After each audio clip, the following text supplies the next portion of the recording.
Gentlelady yields back. I now recognize the gentleman from North Carolina, Mr. Knott, for 5 minutes of questions. Thank you, Mr. Chairman. It's great to be back in the committee. To the witnesses, thank you for the work that you do, the organizations that you represent, and the support that you provide law enforcement all over this country. And I must say, I'm a little bit surprised that the Democrats in this room and around this Congress are trying to paint the mirage that they actually support law enforcement, that they have law enforcement's back.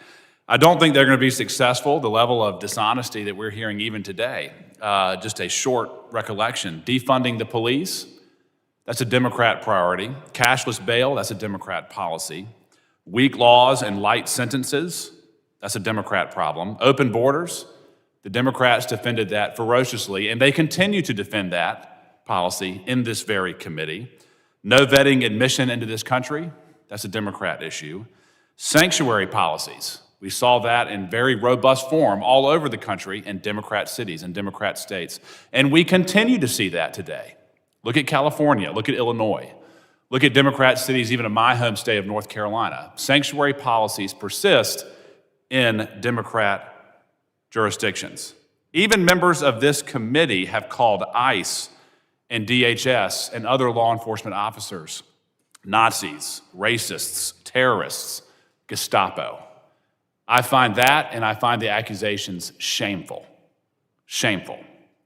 There is not one bit of protest to the harm that illegal immigration and the crime from illegal immigration is causing law enforcement.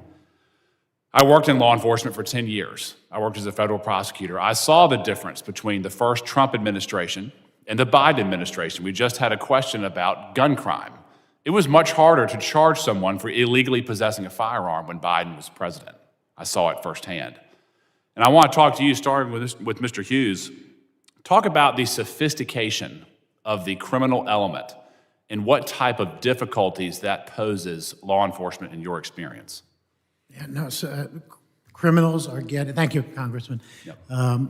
As we know, the criminals are getting so sophisticated in the way that they operate. We see this here and abroad, and we have to keep up, and we need to keep pace with that.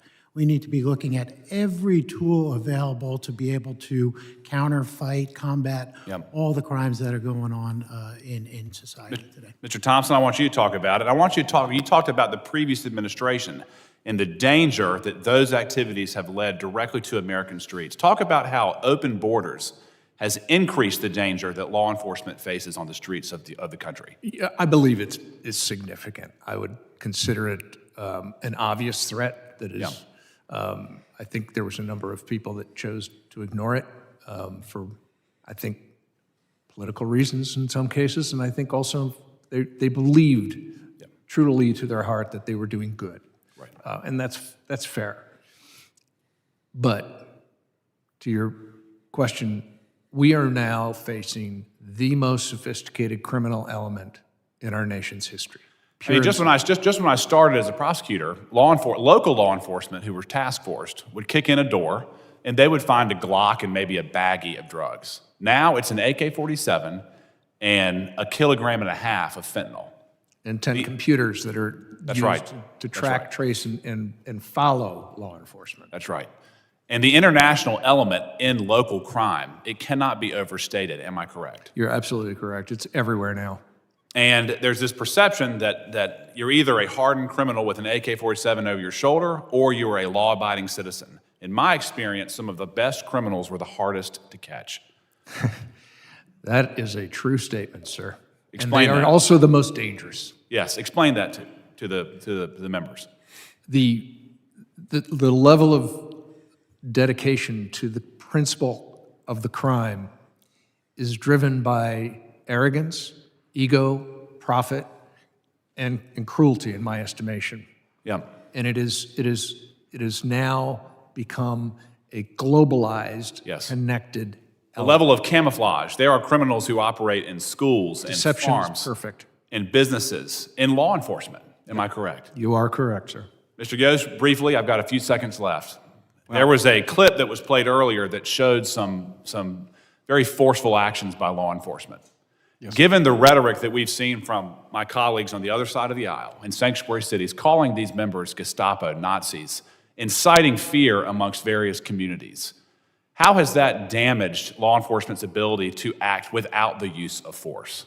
Well, look, I looked at the videos, and I think there was a lot of discussions here about the need to have oversight and discussions, and we really did dive into some few things that are worth looking into. But I will tell you what we didn't dive into. We came here to talk about law enforcement officers that are shot in the line of duty, law enforcement officers that ambush, and not one time did we even mention one person about how they were sitting, eating lunch or eating dinner, and were shot.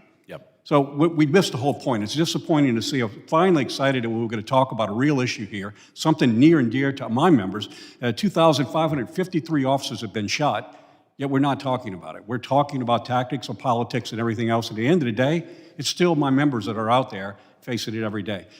To answer your question, crime is changing. It's evolving in a way that we can't keep up with it. We're always going to be at a disadvantage because they make decisions pretty quick. It takes Congress and it takes our state houses and our city councils to make decisions.